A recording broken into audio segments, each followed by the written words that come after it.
इंसान अपनी स्वार्थ की पूर्ति के लिए किसी भी हद तक चला जाता है, बहुत सामान्य सी बात है। लेकिन क्या आप जानते हैं कि भगवान भी अपने भक्तों की रक्षा करने के लिए किसी भी हद तक जा सकते हैं। हाँ, वही एक देवी हैं माता बगलामुखी। लोग इनके नाम से भी कांपते हैं, शत्रु इनके नाम से थर्राता है। जो व्यक्ति माता बगलामुखी को सिद्ध कर लेता है, उस व्यक्ति का इस ब्रह्मांड में शत्रु तो क्या, देवता भी कुछ नहीं बिगाड़ सकते। क्या आप जानते हैं माता बगलामुखी की उत्पत्ति कैसे हुई थी? आज जानते हैं माता बगलामुखी के बारे में बहुत डिटेल में। माता बगलामुखी की उत्पत्ति के लिए स्वयं भगवान विष्णु ने इनका आह्वान किया था, तप किया था। बहुत कड़ी तपस्या के बाद हरिद्रा सरोवर के किनारे भगवान विष्णु ने माता बगलामुखी को प्रकट किया। बात ये तब की है जब सतयुग में भयंकर तूफान ने त्राही त्राही मचा दी, पूरी सृष्टि विनाश के कगार पर थी। तब भगवान विष्णु ने हरिद्रा सरोवर के किनारे माता बगलामुखी का आह्वान किया, उनका तप करके उन्हें प्रकट किया। माता भगवान विष्णु से अति प्रसन्न हुई और उन्होंने तुरंत ही तत्काल ही उस भयंकर तूफान का अंत कर दिया। एक और कथा के अनुसार उन्होंने एक दानव, मदन नाम के एक दानव का अंत किया था। माता बगलामुखी अपने भक्तों के लिए किस हद तक जा सकती है जानते हैं आप?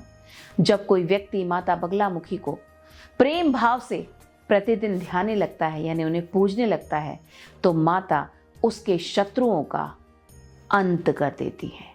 और तो और कोई व्यक्ति उस व्यक्ति के खिलाफ एक शब्द नहीं बोल सकता, क्योंकि वो उसकी जिह्वा को स्तंभन कर देती हैं, कील देती हैं।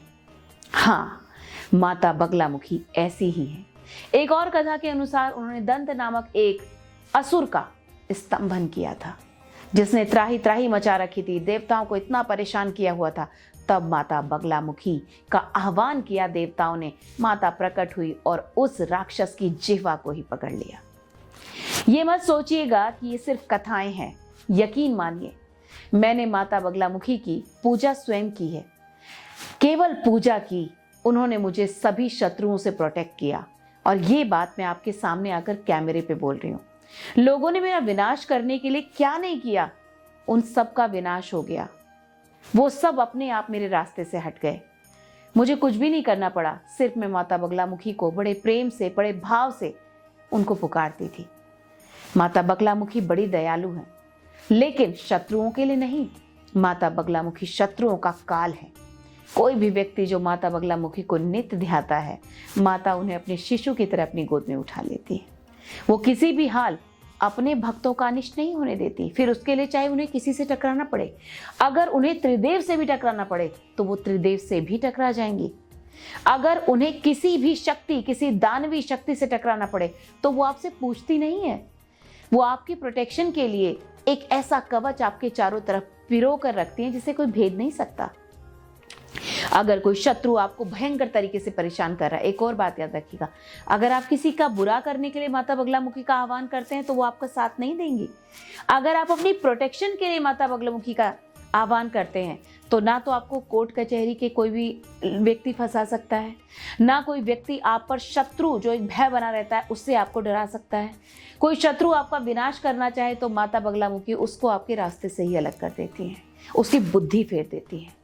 यकीन मानिए, माता बगलामुखी कितनी पावरफुल हैं।